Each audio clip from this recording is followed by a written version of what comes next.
Hello friends, फैक्टिक science में आप सभी का स्वागत है। मैं आशा करता हूँ कि आप हमेशा की तरह प्यार और विश्वास बनाए रखेंगे। दोस्तों, जिस तरह से अंतरिक्ष में इंसान की पहुँच दिन पर दिन बढ़ती जा रही है, वो दिन दूर नहीं जब इंसान अंतरिक्ष पर बसने की कोशिश भी करेगा। अगर हम दूसरे ग्रहों की बात करें तो ये बहुत दूर की बात है, लेकिन कम से कम चंद्रमा को लेकर ये सपना अब ज़्यादा दूर नहीं है।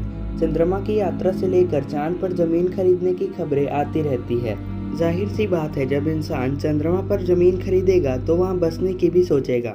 बसने के लिए वहाँ मकान की ज़रूरत होगी, जिन्हें बनाने के लिए ईंट की ज़रूरत होगी। तो क्या आपने कभी सोचा है कि कैसी होगी वहाँ की ईंट? क्या धरती की ईंट का इस्तेमाल चंद्रमा पर किया जा सकेगा? वैज्ञानिकों का मानना है कि किसी भी ग्रह पर किसी भी निर्माण के लिए उस ग्रह के द्रव्यों का इस्तेमाल हो तो बेहतर होगा, क्योंकि वो वहाँ के वातावरण के अनुकूल होते हैं।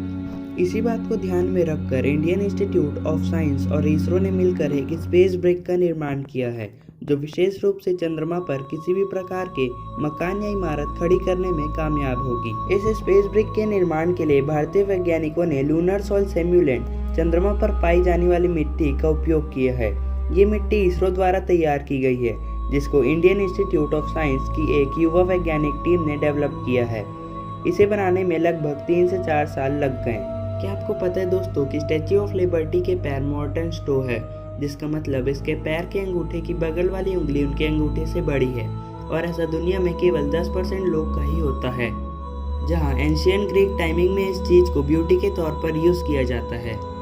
दोस्तों, आपको भी कभी ना कभी जाने अनजाने में कोहनी के पिछले हिस्से में चोट लगने की वजह से एक झटका लगा होगा, जैसे कि एक इलेक्ट्रिक शॉक। लेकिन क्या आपने कभी सोचा है शरीर के हिस्से में ये चीज पैदा क्यों होती है, और ऐसा किसी और पार्ट के टकराने से क्यों नहीं होती? ऐसा इसलिए है क्योंकि जो करंट लगती है वो नर्व्स के टकराने से होती है, ना कि हड्डियों के टकराने से।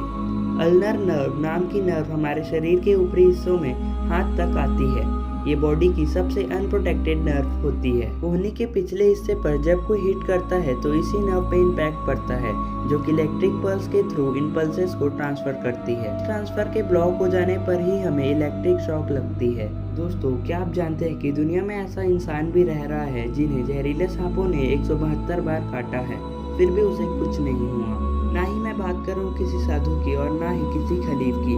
मैं बात कर रहा हूँ स्नेक मैन के नाम से मशहूर अमेरिकी नागरिक मिस्टर बिल हॉस्ट के बारे में, जो कि फ्लोरिडा में सांप या दूसरे रेंगने वाले जीव का स्टडी और डिस्प्ले का काम करते हैं। लेकिन आपकी और हमारी तरह दिखने वाले इस इंसान को सांपों का बहुत जुनून था। वो बचपन से ही सांपों के साथ खेलते और उनका जहर निकालते आए हैं। इस जानलेवा खेल में खुद को और मजबूत बनाने के लिए बिल ने अपने शरीर में सांप के लिमिटेड डोजेस देना शुरू कर दिए थे, जिससे धीरे धीरे उनके जहर के प्रति इम्यूनाइट बढ़ने लगी थी।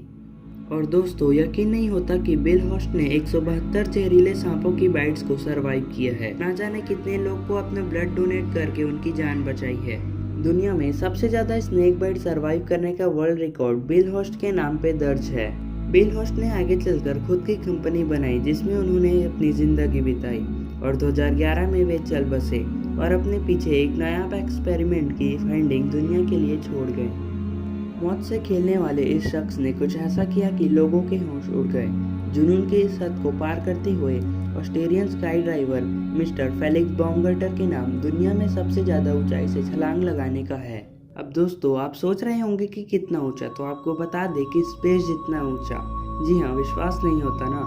एक हीलियम फील्ड बलून की मदद से पहले फेलिक्स धरती की सतह से 12,800 फीट ऊपर पहुंचते हैं और फिर एक लंबी छलांग लगा देते हैं। अपने सिर्फ 3 मिनट के छलांग से ऊपर के फ्री फॉल में फेलिक्स ने अल्ट्रासोनिक स्पीड, यानी कि साउंड की स्पीड से भी ज्यादा की स्पीड गेन कर लेते हैं और आखिर में पैराशूट खोलकर सेफ्टी लैंडिंग कर लेते हैं। दोस्तों, ये हाइट ट्रोपोस्फियर का ऊपर मिडिल पार्ट है और स्पेस का एज है।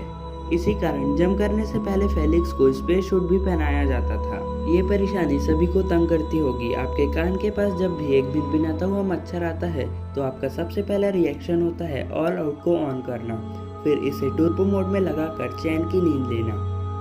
पर क्या आपने कभी ये सोचा है कि इसमें किस किस प्रकार के केमिकल होते हैं और ये मशीन मच्छरों को भगाती कैसे है? सेकंड होता है डिओड्राइज्ड केरोसिन, जो इंसेक्टिसाइड को गर्म करने पर इजिली इवेपोरेट करने में मदद करता है। और तीसरा, इसमें खुशबू के लिए परफ्यूम भी मिलाया जाता है। इस मिक्सचर में एक पोरस लिक्विड भी मिला होता है। उसका दूसरा हिस्सा ऊपर के कॉइल के साथ जुड़ा होता है। तो दोस्तों होता क्या है कि कैपिलरी एक्शन से इस गर्म लिक्विड को कॉइल तक पहुंचाता है, जिससे लिक्विड इंसेक्टिसाइड धीरे धीरे वेपोराइज होता है और मच्छरों के दिमाग में घुसकर उन्हें पागल कर देता है। वो मरते हैं या नहीं वो हम तो नहीं जानते, लेकिन वो कभी खत्म नहीं होते, ये बात सच है। क्या आप जानते हैं दोस्तों कि एक थ्योरी के हिसाब से हम एवरेज अपने स्मार्टफोन को 24 घंटे में 16,000 बार या उससे ज़्यादा टच करते हैं, और हर इंसान सोने से पहले और उठने के कुछ मिनट बाद अपना फ़ोन को टच करते हैं। और अगर ऐसा चलते रहे तो 2026 आने तक पूरे स्मार्टफोन के गुलाम बन जाएंगे और स्मार्टफोन डिपेंडेंट हो जाएगा। दोस्तों क्या हम स्पेस में बंदूक चला सकते हैं? Can you fire a gun in space? हाँ, हम स्पेस में बंदूक चला सकते हैं। तो हम आपको बता दें कि बंदूकों को काम करने के लिए ऑक्सीजन की आवश्यकता नहीं होती। ये भारी स्थान का वैक्यूम में कोई समस्या नहीं होती। बारूद जो कि पूरी तरह से सेल्फ डिपेंडेंट होता है, यह वायुमंडल पर निर्भर नहीं करता।